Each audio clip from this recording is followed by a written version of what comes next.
Good evening, Captain Retired Matt Edwards here with the next installment of Observation Post, that's my sort of brand, weekly Facebook Live report.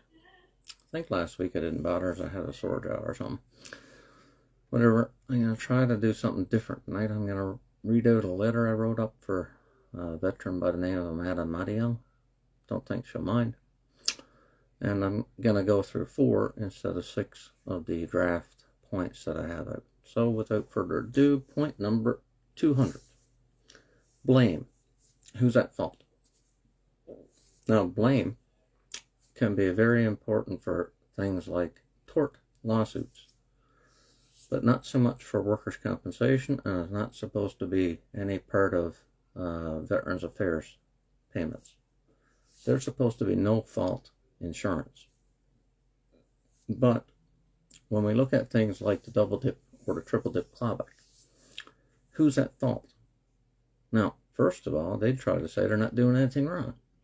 So the thing is that you have to get your head around, I'm right about them not being allowed to deduct the same thing at 2 different or 3 different departments. Because they might make the case that one of them is entitled to deduct something because of something else. But if they all don't pull in their horns, and if they all say that we have the right to do it, even if they have the right to do it and the other people have the right to do it, we have the right to do it at 100% too, well, they're full of shit. Okay?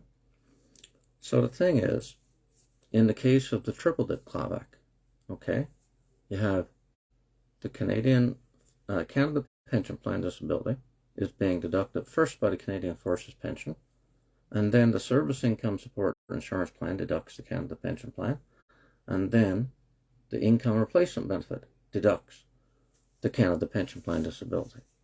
Now, in that case, who is to blame? Well, they're all the federal government, but there are different departments, different agencies, and it seems like they're ignoring the fact that, there's other people doing things too. Anyway, because I want to read out the letter, I'll proceed onwards with the next point.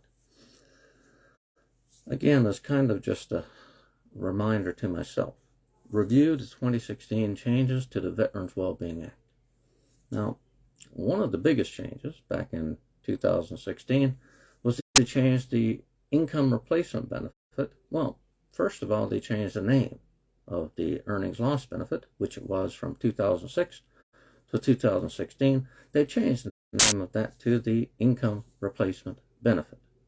Now, they had the option to call it the income replacement benefit back in 2006, and they didn't exercise that option. All they did was change the name. But they did also change the rate of payment. Before, from 2006 to 2016, it was 75% of whatever you were making when you were serving. Now, that was parallel to a copy of the Service Income Support Insurance Plan, and that was by design. They wanted to say that you could only get one or the other, and if both were 75%, it was obvious that you could only get one or the other according to their plans.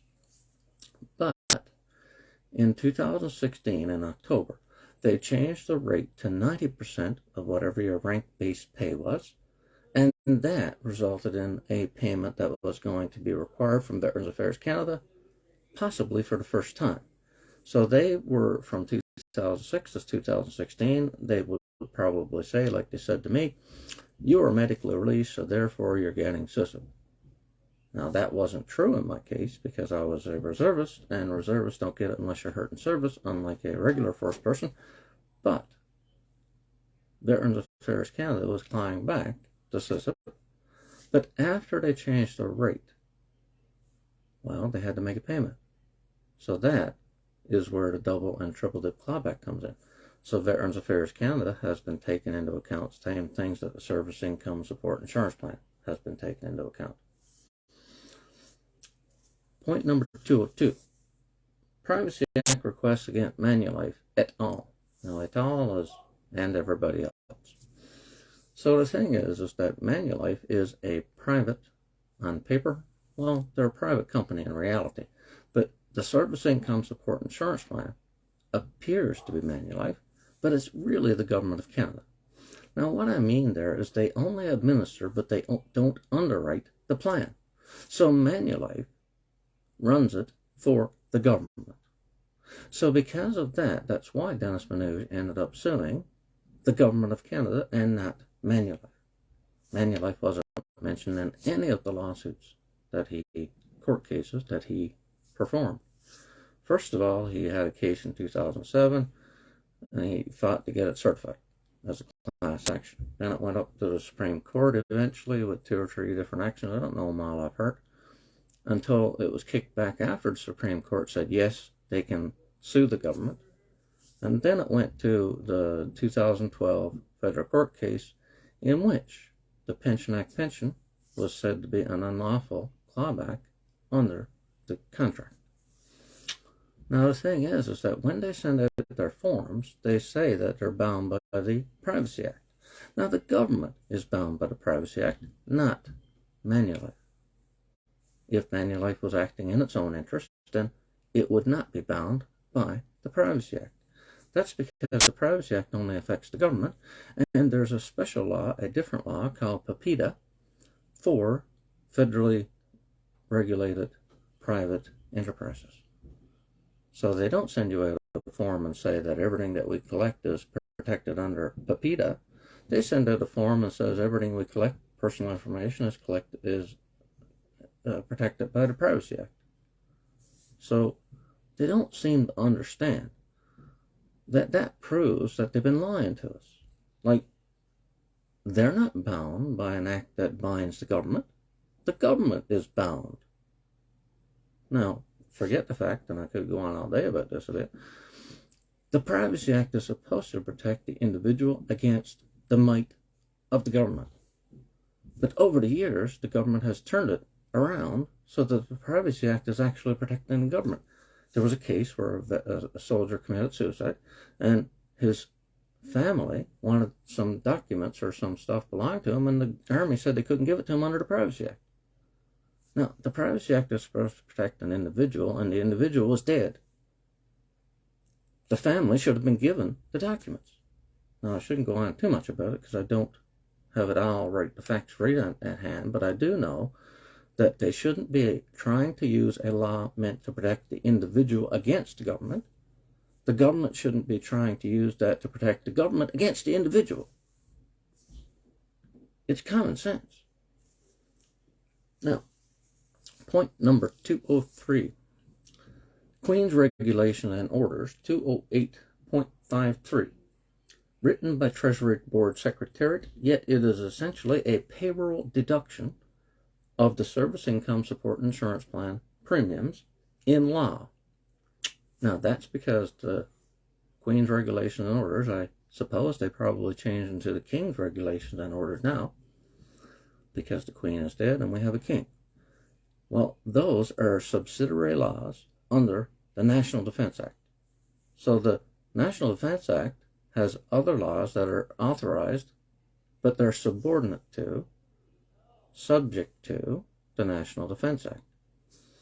Now, in 1982, the government of Canada wrote a law saying that the Service Income Support Insurance Plan premiums will be deducted from pay. Why did they do that? Well, it was optional before that. People didn't have to do it, but they mandated, they took away the right to choose from the soldier, and they required everybody in the military to buy into this program, this insurance plan. I said, does Treasury Board Secretariat have the authority to write the Queen's Regulations and Orders as this affects the Canadian Forces members who are part of D&D, and the Minister of National Defense has the authority to write Queen's Regulations and Orders as well? So when they wrote these laws, they gave 3 different levels, like they put a letter after them, whoever wrote the law. So it's T for Treasury Board, M for Minister, and I think it's C for Chief of Defense Staff. So Treasury Board wrote this law, not the Minister, and not the Chief of Defense Staff. So they stuck their noses in, wrote this law that required all Canadian Forces members to participate in that insurance plan that eventually got took to court in that case with Dennis Manoj. So, I mean, they haven't been running it very well. Now, I'm going to collar there on those points, and I'm going to go through the letter I wrote for Amanda Madian. Now, here's the background. A year or two ago, she contacted me and asked me for help because she was having employment insurance say that the income replacement benefit that she was getting was earnings. So therefore, because she was on employment insurance, they deducted that and they said she owed them money. Now, Veterans Affairs Canada said that she was getting employment insurance, and therefore they reduced her income replacement benefits. So this is an example of the stupidity that the government has been doing, because both departments said that they could take the other one into account, and yet they have laws at each department. The government has laws that, like EI Act, Section 42, and Financial Administration Act, Section 67, says that Veterans Affairs Canada has no fucking business doing it. And Veterans Affairs Canada, they have Financial Administration Act again, Section 67, and Veterans Wellbeing Act, Section 89. And those laws say that the employment insurance can take a flying fucking leap off of short, whatever it is. I mean, they can go fuck themselves. Okay? They are not allowed to take into account the money she gets to compensate her for her military injury. Now, I didn't get vulgar and didn't curse and swear in this letter, so I'll read it off, and if I got to, I'll stop and explain it. But here is what I wrote up for her, and I don't think it's really going to work, because the government has painted itself into a corner, and they don't want to admit they're doing things wrong. Now, I said, Dear Sir or Madame, trying to be polite, I am writing this letter. Now, I put myself in the place of Amanda when I was writing this letter. I am writing this letter to ask for reconsideration of decisions that have greatly affected my life, though through no fault of my own. This request is based on the following facts. Number 1, Charter, Section 15.1, is supposed to protect me as a disabled and service veteran from the oppressive power of the state to impose legal burdens in or under the law. Yet, the government ignores the guidance in the employment insurance claims I owe, and employment insurance claims I owe because I received compensation, which I put in brackets, not income, due to my injury in military service, while Veterans Affairs Canada claims that I owe Canada due to my EI income, which is compensation for lost income. So I think it's pretty clear that they're both fucking wrong. Now, point number 2, Charter, Section 7, security of the person might also come into play, because it's not exactly sure. I'm not going to state something, without, giving a little bit of leeway. Might also come into play as the government is oppressing a disabled veteran psychologically under the Employment Insurance Act and the Veterans Wellbeing Act. Now, they can delve into that if they take her seriously, if they take the letter seriously. Point number 3, privacy. If I received earnings or income, I wouldn't have to report it, but I did not. Therefore, I had no legal or moral obligation to divulge irrelevant information. EI took the onus to make a legal determination that the payment I received for my injury in military service was earnings, and this has caused me a great deal of distress. See all the reasons presented in this letter for proof of the abuse that the Employment Insurance and Veterans Affairs Canada has imposed upon me. The Privacy Act is supposed to protect me from government's overreach. Employment insurance is fully funded by the contributions made by the contributor and has zero government subsidy. Of course, the government as the employee has a lot at stake. Employer has a lot at stake. A, they gain by clawing back because they have to remit less money. B, they gain by not remitting the alleged employer share of the income replacement benefit and in a related program, the Service Income Support Insurance Plan, Policy 901-102. Now, I'll put a little pause in there, an editorial note. I wouldn't have brought up CISIP at all, but for the fact that there's a program arrangement in place with Veterans Affairs Canada and the Department of National Defence where the income replacement benefit clause back CISIP, and they say that CISIP is the first payer of income replacement in the event of a medical release. Now, that paragraph was getting long, so I started another one with privacy. Privacy Part 2. Personal information about a disabled in-service veteran is deeply personal. So much so that the Pension Act states that only a court order about a Veterans Affairs Canada decision or a criminal case can be obeyed by Veterans Affairs Canada when one is made to disclose personal information held by the department. Employment insurance circumvents that by asking the disabled veteran directly, avoiding the court that could not demand such deeply personal information. Therefore, employment insurance is effectively violating an Act of Parliament, Section 109 of the Pension Act, I think. I looked it up after I wrote the letter. When the Veterans Wellbeing Act, point number 5, when the Veterans Wellbeing Act was implemented in 2006, the Canada Gazette stated that the Veterans Affairs Canada's income replacement benefit, and I put in brackets IRB, was then ELB, would A, have a prudent safety margin because it clawed back things like employment insurance. B, it compensated for injury. Later, in 2015, Prime Minister Harper inserted Section 2.1 into the Act. Employment insurance and Veterans Affairs Canada's actions show how this law is lip service, as Canada owes me a debt due to me being injured, and yet I'm shown nothing but contempt. So what happened there as a backstory is that the government tried to buy off the Equitas lawsuit group, and they put into the Act something that the people were complaining about, that they had no similar clause like the Pension Act, that the government owed a debt to the veterans that were hurt in the Service Canada.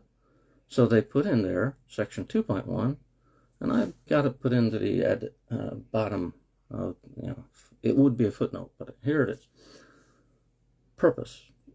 The purpose of this Act is to recognize and fulfill the obligation of the people and Government of Canada to show just and due appreciation to members and veterans for their service to Canada. This obligation includes providing services, assistance, and compensation to members and veterans who have been injured or who have died as the result of military service, and extends to their spouses and common law partners or survivors and orphans. This Act shall be liberally interpreted so that the recognized obligation may be fulfilled. Now that last part wasn't required because Section 12 of the Interpretation Act says that all laws passed by Parliament are to be liberally interpreted, so that they can act in accordance with the purpose of the law. Now my point there is they put in there that the payment you get under the Veterans Wellbeing Act, if you get a payment, be it a one-time payment or be it a monthly payment or weekly or whatever the fuck it is compensation for injury. It is not income. It is not earnings. It is legally compensation. Legally because the government passed a law that defined it as compensation. And EI hasn't got the right to change whatever Prime Minister Harper put in there in 2015. Okay? They don't. They're not a court. But everybody's ignoring this. They write laws and then they ignore them. Okay. Getting back to point number 6. Veterans Wellbeing Act and Section 89 and Financial Administration Act, Section 67, forbid employment insurance from alleging that I owe a debt due to my getting paid a Crown debt that is paid in respect to the event causing my injury in military service. Now, I use that phrasing because of a lawsuit, a court case called Sarvanas, Supreme Court of Canada, 2002. And in that case, you had a prisoner who fell off the roof in a prison, got hurt, ended up on CPP disability, and they wanted to deduct this Canada Pension Plan disability pension from his damages because they were negligent and he had won a case. So the court rightly threw out the argument that the Pension Act was, the Canada Pension Plan disability was like the Pension Act. They said that the Pension Act and other payments of a similar nature were a replacement for a lawsuit in tort and are based on the event that caused the injury. And the Canada Pension Plan Disability is not like that. It is an insurance type payment that pays when the risk happens. So therefore, the government lost that case. But the thing I'm trying to say is that, well, there is employment insurance is probably the same as Canada Pension Plan, in that you insure against the risk of becoming unemployed. Now, if someone gets money from employment insurance and you paid into the plan and you are entitled to get the payment, the only reason they will claw back something is to save money for the plan. I'll get into that a bit more. I probably shouldn't go too far down that path. Anyway, the point is that I said Veterans Affairs Canada must contact employment insurance and sort them out. That's because if you have laws and you don't enforce them, it's just as well not to have them. So whose job is it to tell EI that Veterans Wellbeing Act Section 89 and the Financial Administration Act Section 67 is supposed to protect the payment that a disabled and service veteran is supposed to get? Now, ignorance of the law is no excuse. They should know all of the laws, not just their own home act. Okay. Point number 7 is a reversal of that. I said Employment Insurance Act Section 42 and Financial Administration Act Section 67 states that Veterans Affairs Canada cannot allege that I owe VAC because the law must be obeyed. Employment Insurance must contact Veterans Affairs Canada and sort them out. Listen, these people ought to be obeying the laws they wrote. Okay? You have the legislators that we vote into office. They write the laws. Then the executive branch, like Canada Revenue Agency, Veterans Affairs Canada, Employment Insurance, well, they're part of the executive. They administer the laws. Well, they're not supposed to interpret the laws that are written by their boss. They're not supposed to ignore the laws written by their bosses. They're supposed to get paid to obey the law and enforce the law. Okay? It's simple. Except it would cost them more money to do it right. Okay. Point number 8. Let me wet my list a little second. A very likely problem arises when the employment insurance issue is examined closely, as employers pay 1.4 times what the employee pays in premiums. So the cost savings are skewed towards the employer, resulting in an inequity. What I'm talking about there is the fact that they're trying to save money by saying she owes money because she got Veterans Affairs Canada payments. Now, who would save there? Employees would save, but for every dollar that the employees save for people that are healthy and paying into the EI fund, employers across the board would save 1.4, 140%. So that isn't fair. Now, I'll get into that a bit more in a second. Well, on this issue, the employee pays the whole of the premium in reality, as the employer passes the cost up to the consumer or down to the employees. And then I put my quotes there where I got it from: Perry versus Cleaver in 1969, or Weiler, 1989. This guy Weiler was doing a study of the compensation system in Ontario in the 80s, and he said everybody knows that the cost that the employers pays for the premiums for workers' compensation is actually paid by the worker when they buy things in the store as a consumer, or when they negotiate a contract with their boss. They take everything into account and they pay them less because they had to pay the workers' compensation premiums. The exact same thing works for the employment insurance. It works for everything. It works for SISIP. The employer, the government as employer, they don't just absorb these costs. They pay you less because they had to pay something else. So what I'm saying is that, it looks like the employer pays 140%, but really the employee pays 100% and then puts another 140% with it. So the employee pays 240% in reality for the employment insurance system. Now, the purpose of the EI Act is to allow healthy and unemployed workers to subsist until they are employed again. Yet, the issue I have as a result of compensation paid in relation, the issue I have is in result of compensation being paid in relation to my military injury. What was the procedure with respect to the Pension Act pension? I figured compare it to the old system. To claim that the Veterans War Wellbeing Act payment is income is absurd, just as much to claim that the Pension Act pension is income. You see, the Pension Act has a clawback for other compensation for the same event. Section 25 says that if you sue the person who hurt you and you're in the military and you get a Pension Act, well, they'll deduct the value of the lawsuit from your pension. They'll convert it from a lump sum into a monthly payment and reduce your payment accordingly. If you get a workers' compensation claim for the same thing you got your Pension Act pension, then they'll deduct that dollar for dollar. See? So that proves that the Pension Act is an indemnity. It's a capital payment, and it proves, they didn't put the Employment Insurance Act in there. Like, all these things that you get count, the pension plan, the EI, the Canadian Forces Superannuation Act, these are all things that you paid for. So the Pension Act, rightly, doesn't claw them back. And that's the way it's supposed to be. Why should the things that you saved up for reduce the compensation you get for getting hurt? It's stupid. Now,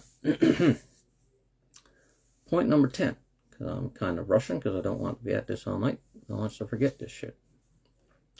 In order to be counted for EI, a person must have insurable earnings from insurable employment. The payment from the Government of Canada compensates for military injury had the government refused to take both employment insurance and Canada Pension Plan out of the sum paid. So this proves categorically that the income replacement benefit paid was not income that had to be accounted for. And then I put in the reason I said that. Visan, Federal Court of Appeal, 1983.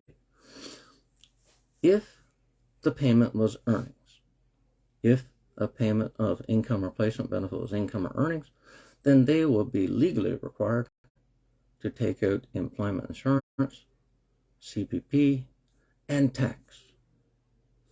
Now, they do take tax out, but they don't take EI or CPP out. Now, if you have the Government of Canada making a payment and they don't deduct payments under the laws of Canada that was passed by the Government of Canada, I think it's pretty goddamn good evidence, isn't it? So why the fuck I'm getting myself worked up here. Why did EI try to say that this money was income? They ought to have looked at the evidence at hand. They should have said, did we take out EI and CPP besides the tax out of the income replacement benefit payment? Oh, we didn't? Well, it can't be fucking income. Son of a bitches. Anyway. Number 11. The payment made by Veterans Affairs Canada is essentially a disability pension, like the old Pension Act pension, and is addressed in Employment Insurance's own guidance in the EI Digest. 5.3.14. Disability pensions. Disability pensions of any kind are specifically excluded as earnings. In addition, income replacement benefit might be used as a non-group wage loss replacement plan, section 5.11.2.2. Not a group wage loss indemnity plan. Payments under a sickness or disability wage loss indemnity plan that is not a group plan are also specifically excluded as earnings. So what I think is happening is that the people at Veterans Affairs and the people at the EI department are trying to make everything work to their advantage. They're not looking at ways to get rid of this problem that they created. They're trying to make it into whatever gets them the most money saved. Right? They could have easily looked up their own employment insurance digest of, decisions and all these examples and whatever. They're not all right. But we could use it against them because the two things I took there are copy and paste from that fucking digest. Now, point number 12. The clawback of EI and income replacement benefit is ultimately a form of income testing and is totally inappropriate. Employment insurance is a form of insurance and ought not to be reduced by the receipt of a capital payment to replace a capital loss. Andrews, Supreme Court of Canada, 1978. While the income replacement benefit should not be tested to income test a disabled veteran in order to refuse payment when the government feels veterans ought to support themselves.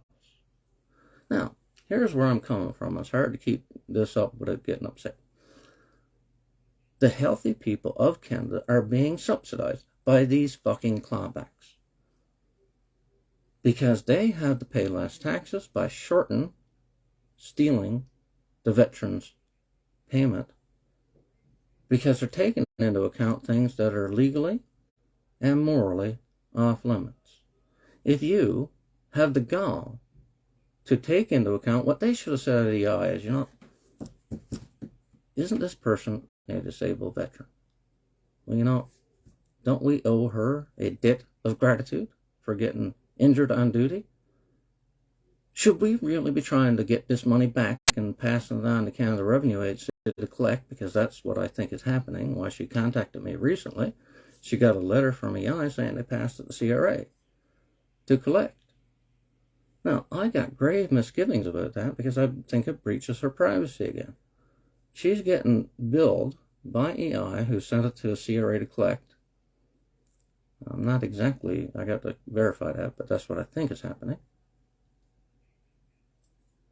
That means that her personal information was passed from one department to the other department, but it's based on bullshit. She didn't get income. She got paid money because she got hurt.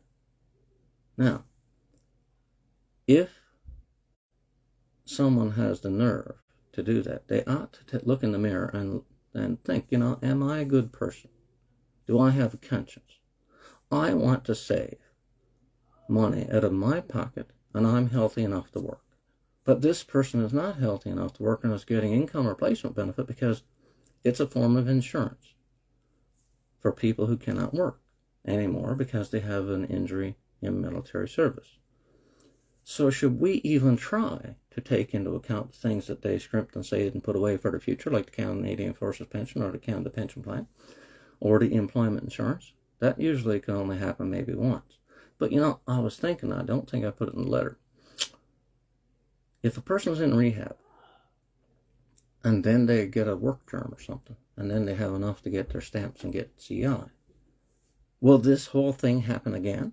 Is this a circular bullshit that it's going to create all this mess? Now, Amanda sent me data from how many people that this could affect. There's over a couple of hundred people, I believe. So, are all of those people getting treated like her? Like, they ought to be reasonable. Okay, the government of Canada is not supposed to just get into power after getting elected and lord it over us like an elected king. They're supposed to act reasonably, and they're supposed to make reasonable laws. So is it a reasonable law here? Because I think another thing I just put in there I could have added to the letter was already long enough. Property and civil rights are Section 9213 under the Constitution Act. So they want to take into account her employment insurance, which is a form of capital, which is, it's related to employment. So it's part of that, Section 9213. And the employment insurance also takes into account things like pensions and stuff. And that, it should be covered under Section 9213. So even though the government would say, if you ask them, could they do it? They'll say, yes, well, we passed a law, Section 22A of the Veterans Wellbeing Act regulations allows us to take into account things like the employment insurance. Well, then you have to ask them, well, do you have the legal authority under the Constitution to pass such a law? And then they'll look at you like you got 10 heads. They'll say, well, we got elected to the government, so of course we do. Well, your laws have to conform to the Constitution, you dumb pricks. Is this law, in pith and substance, about property and civil rights? Well, yes. Well, I rest my case. You don't have the fucking right to do it, you son of a bitch. You cannot make a law if it's outside your legal jurisdiction.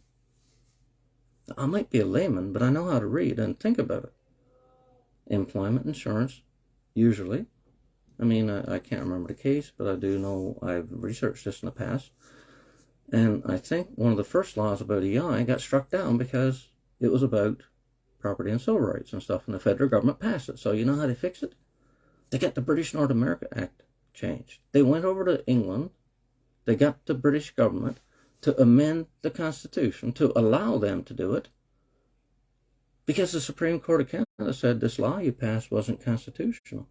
So they could have respected the Constitution, but they chose to change it. Now, I have grave misgivings whenever I see something like that, because it's the end justifying the means. Now, I'm not saying employment insurance as a system is wrong, but you know, why didn't they think about this before they passed the act in 1933? I think that was one of those coming back to me as I'm talking. Anyway, point number 13, rule of law. See an earlier point about the government having rules for employers requiring them to remit EI premiums that they ignore for themselves, degrading in the trust we have in our allegedly represented democracy. EI and CPP contributions should be deducted in law from IRB and system, but they do not deduct them. Incidentally, this proves my point about IRB not being income. 14. Finally, the disrespect towards those injured in service is palpable. Canadian Forces members place life and limb on the line for Canada, and they get treated like this after becoming disabled. This is atrocious and absurd. Why don't they see how bad this is? Now, what they're doing, I can tell, is treating everybody like they treat everybody else, but they ought to take into account that the special contract, the special whatever deal between someone who puts their life and limb on the line versus someone who sits back and gets protected by those people. There is a fucking difference. Okay? It's great if we're not at war and stuff, but the people who do that are willing. That's what they ought to take into account. They ought to look at the choice that that person makes. They give up the right to choose. Unconditional liability is the term. So if you sign on that line, join the military, and they send you to war, there's nothing you can fucking do about it. You have to go and do your duty because that's what you signed up for. Okay? Civilians have the right to refuse dangerous work because you're not supposed to put your income earning, your body capacity at risk. So if someone told you to do something stupid that will get you killed in the civilian world, you can say, I refuse. Now, they'll come in and investigate later to see if you're bullshitting, but if your story is substantiated and your life would have been at risk, then they will uphold you, and you cannot be penalized. You can't be fired, you can't be suspended, you can't be whatever, if you're right. But you can't do that in the military. You can't say, I'm not going to go take that hill because you ordered me. I might get hurt. I might get killed. That's not the way it works. Anyway, let me see what else. Because I am getting a little bit worked up. I try not to. With this information in mind, and I remind you that ignorance of the law is no excuse, I respectfully ask EI and Veterans Affairs Canada to reconsider their actions that harm all disabled veterans, not just myself. It's always been my contention that they could avoid this if they had any common sense. Why am I talking to, well, I see that people are watching, hopefully. You know, I mean, sometimes I've watched done these shows and nobody's been watching. I'm putting the effort out there to try to alert people about the problems that I have noticed. I'm not getting paid to do